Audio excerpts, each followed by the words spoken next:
എല്ലാവർക്കും എൻ്റെ പുതിയ വീഡിയോയിലേക്ക് സ്വാഗതം. ഇന്ന് നമ്മൾ നിൽക്കുന്നത് DDയുടെ ക്യൂൺ സ്റ്റോറിലാണ്. 11 നമുക്ക് അതിൻ്റെ ഇൻറ്റീരിയർ വിശേഷങ്ങളുമായിട്ട് നോക്കാം.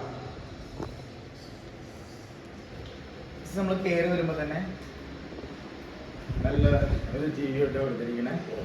ആ TV യൂണിറ്റിൻ്റെ പുറകിൽ നമ്മുടെ ബൈക്കുകൾ PVCയുടെ ലൂവേഴ്സ് കൊടുത്തിട്ടുണ്ട്. അതിൻ്റെ ഇടയിൽ ഒരു അലൂമിനിയം ഗ്ലാസ് ഡോർ കൊടുത്തിട്ടുണ്ട്. നമ്മൾ ബ്ലാക്ക് ഗ്ലാസ് ഉണ്ട് കൊടുത്തിരിക്കണേ. ബ്ലാക്ക് ഗ്ലാസ് കൊടുത്തു കഴിഞ്ഞാൽ നമ്മുടെ റിമോട്ട് അതുപോലുള്ള സാധനങ്ങളൊന്നും ചിലപ്പോൾ പിടിക്കാതെ വരും. അതുകൊണ്ടിട്ട് പ്ലെയിൻ ഗ്ലാസ്സാണ് കൊടുത്തിരിക്കുന്നത്. ഒരു ഓപ്പൺ ബോക്സ് കൊടുത്തിട്ട് നല്ല ഭംഗിയിലുള്ള വൈറ്റ് കളറ് ഗോൾഡൻ ലൈൻസ് വരുന്ന ലൂവേഴ്സാണ്. അത് ഇവിടുത്തെ സാറിനും മേഡത്തിനും പ്രത്യേകം പറഞ്ഞ് വരുത്തിച്ച് നമ്മൾ എടുത്തതാണ് ഈ ലൂവേഴ്സ്. അവിടെ നേരെ കയറി വരുമ്പോൾ നല്ല ഭംഗിയിലുള്ളൊരു വാഷ് കൗണ്ടറാണ് നമ്മൾ കൊടുത്തിരിക്കുന്നത്. അതിൽ നമ്മൾ പകുതിയോളം PVCയുടെ ലൂവേഴ്സ് കൊടുത്തിട്ട് പകുതി ടൈൽസ്, പിന്നെ റൗണ്ടഡ് LED മിററുമാണ് കൊടുത്തിരിക്കുന്നത്.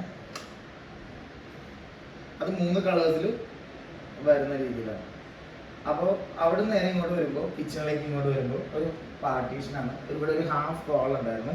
ആ വാള് നമ്മളൊരു ചെറിയൊരു പാർട്ടീഷൻ കൊടുത്തിട്ട് അവിടെ നിന്ന് നേരെ കിച്ചണിലേക്ക് വരുന്നത്. കിച്ചണിലേക്ക് നേരെ കയറി വരുമ്പോൾ തന്നെ ഫസ്റ്റ് ഇവിടെ കാണുന്ന നമ്മുടെ ഒരു ടോൾ യൂണിറ്റ് ആണ് കൊടുത്തിരിക്കുന്നത്. ആ ടോൾ യൂണിറ്റ് ബ്രൂംസ് വയ്ക്കാനും സ്റ്റോറേജ് ആയിട്ടുള്ള രീതിയിലാണ്. ഫ്രിഡ്ജ് പിന്നെ ബിൽറ്റിനായിട്ട് കൊടുക്കുന്ന രീതിയിൽ ടോപ്പിൽ ക്യാബിൻ കൊടുത്ത് ചെയ്തിട്ടുണ്ട്. ഇവിടെ നമ്മൾ പ്രത്യേകമായിട്ട് ചെയ്തിരിക്കുന്നത് എന്താണെന്ന് വെച്ചാൽ മൈക്രോവേവും മാഡത്തിന് മിക്സിയും വെക്കണമെന്ന് പറഞ്ഞു. ആ മിക്സിയും മൈക്രോവേവും വെക്കുമ്പോൾ ഇതിൻ്റെ ഈ ഡോസ് നമ്മൾ ഈ സൈഡിലായിട്ടാണ് കൊടുത്തിരിക്കുന്നത്. മൈക്രോവേവ് ആക്സസ് ചെയ്യാനുള്ള രീതിയിൽ ഗ്രാനൈറ്റിൻ്റെ സൈഡിലേക്കാണ് ഓപ്പൺ കൊടുത്തിരിക്കുന്നത്. അതുകൊണ്ട് മാഡം പ്രത്യേകമായിട്ട് പറഞ്ഞായിരുന്നു ഒരു സൈഡ് ഓപ്പൺ ആയിരിക്കണം റോഡിൻ്റെ സൈഡ്. അതുകൊണ്ട് അങ്ങനെ രീതിയിൽ കൊടുത്തിട്ട് ഇവിടെ മൈക്രോവേവ് കൊടുത്തിട്ടുണ്ട്. അവിടെ നിന്ന് ഇങ്ങോട്ട് വരുമ്പോൾ ബ്ലാക്ക് ഗ്ലാസ് ഇവിടെ നമ്മൾ ഇതിന് ബ്യൂട്ടിക്ക് വേണ്ടി 2 ക്യാബിനറ്റ് കൊടുത്തിട്ട് അതിൻ്റെ സെൻറ്ററിലായിട്ട് ബ്ലാക്ക് ഗ്ലാസ്സാണ് കൊടുത്തിരിക്കുന്നത്. അവിടെ നിന്ന് ഇങ്ങോട്ട് വരുമ്പോൾ ഒരു ഓപ്പൺ ക്യാബിനറ്റ്സ് കൊടുത്തിട്ടുണ്ട്. അവിടെ നിന്ന് നേരെ ഇങ്ങോട്ട് വരുമ്പോൾ ഇതേപോലെ ഒരു ബ്ലാക്ക് ഗ്ലാസ്, പിന്നെ GTPT ലൈറ്റ് ആൻഡ് ഷോൾഡർ. പിന്നെ ഇതിൻ്റെ താഴെ വരുന്നതെന്ന് പറഞ്ഞാൽ ഇവിടെ ഒരു വേസ്റ്റ് ബിൻ ഉണ്ട്. വേസ്റ്റ് ബിന്നാണ്.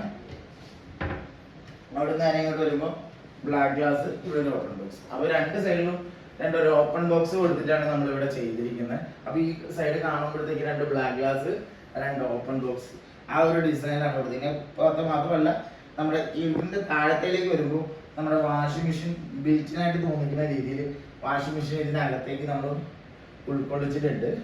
അതിനുശേഷം ഇവിടെ നിന്ന് ഇങ്ങോട്ട് വരുമ്പോൾ ഇവിടെ 2 പ്ലെയിൻ ബാസ്ക്കറ്റ് കൊടുത്തിരിക്കുന്നത്. അത് ഞാൻ പറഞ്ഞിരുന്നു വിക്കർ ബാസ്ക്കറ്റിന് പറയും. ഇവിടെ സ്റ്റെയിൻലെസ് സ്റ്റീലിൻ്റെ പ്ലെയിൻ ബാസ്ക്കറ്റ് കൊടുത്തിരിക്കുന്നത്. ആ ഡോറിൽ നമ്മൾ ഗ്രില്ലും കൊടുത്തിട്ടുണ്ട്. ഇവിടെ ഒരു ഓയിൽ പ്ലോട്ട്. അവിടെ നിന്ന് ഇങ്ങോട്ട് വരുമ്പോഴത്തേക്ക് ഒരു PVC കട്ട്ലറി, പിന്നെ 2 പ്ലെയിൻ ബാസ്ക്കറ്റ്സ് ആണ്. പ്ലെയിൻ ഡ്രോവേഴ്സ് ആണ് ഈ ഐറ്റംസ് വയ്ക്കാൻ. നല്ല ഭംഗിയിലുള്ള രീതിയിലാണ് ബോട്ടിൽസ് ഒക്കെ വെച്ചിരിക്കുന്നത്. ഇവിടെ പാൻ ഐറ്റംസ്, എല്ലാ ഐറ്റംസും വയ്ക്കാൻ ഹൈറ്റ് കൂടുതലുള്ള ഒരു ഡ്രോവറാണ്. ഇവിടെയാണ് ഗ്യാസിൻ്റെ വാൽവ് വരുന്നത്. അതിനുശേഷം ഇവിടെ നിന്ന് ഇങ്ങോട്ട് വരുമ്പോൾ 2 വലിയ ഡ്രോവേഴ്സ് നമ്മളിവിടെ കൊടുക്കും. കുക്കർ, പോണി, അതുപോലുള്ള സാധനങ്ങൾ വയ്ക്കാൻ വേണ്ടിയിട്ടാണ്. then അവിടെ നിന്ന് ഇങ്ങോട്ട് കയറും ഒരു ടോൾ യൂണിറ്റ്. അപ്പോൾ ഇത്രയാണ്. പിന്നെ നമ്മളിവിടെ നിന്ന് ഇങ്ങോട്ട് വരുമ്പോൾ ഈ ഒരു ഏരിയ വേക്കൻ്റ് ആയിട്ട് കിടന്നപ്പോൾ നമ്മളിവിടെ ഒരു ഫോൾഡബിൾ ബ്രേക്ക്ഫാസ്റ്റ് കൗണ്ടർ കൊടുക്കും. നമുക്ക് കട്ടിങ്ങോ ചോപ്പിങ്ങോ അതുപോലുള്ള കാര്യങ്ങളും കൂടി ഉപയോഗിക്കാം. ആവശ്യമില്ലാത്ത സമയത്ത് ഇത് ഫോൾഡ് ചെയ്ത് നമുക്കിടാം. ഇത് ഇങ്ങനെ ഫോൾഡ് ചെയ്ത് ഇടാറുണ്ട്. അപ്പോൾ ഇവിടെ നമ്മൾ അടുത്തതായിട്ട് പോകുന്നത് നമ്മുടെ റൂമിൻ്റെ വിശേഷങ്ങളാണ്. അത് ഞാൻ എൻ്റെ 2ാമത്തെ വീഡിയോയിൽ അപ്ലോഡ് ചെയ്യാം. അപ്പോൾ ഈ TV, വാഷ് കൗണ്ടർ, കിച്ചൺ ഇത് നിങ്ങൾക്ക് ഇഷ്ടമായെന്ന് വിചാരിക്കുന്നു. അപ്പോൾ എൻ്റെ വീഡിയോ ലൈക്ക് ചെയ്യുക, ഷെയർ ചെയ്യുക, സബ്സ്ക്രൈബ് ചെയ്യുക. Thank you.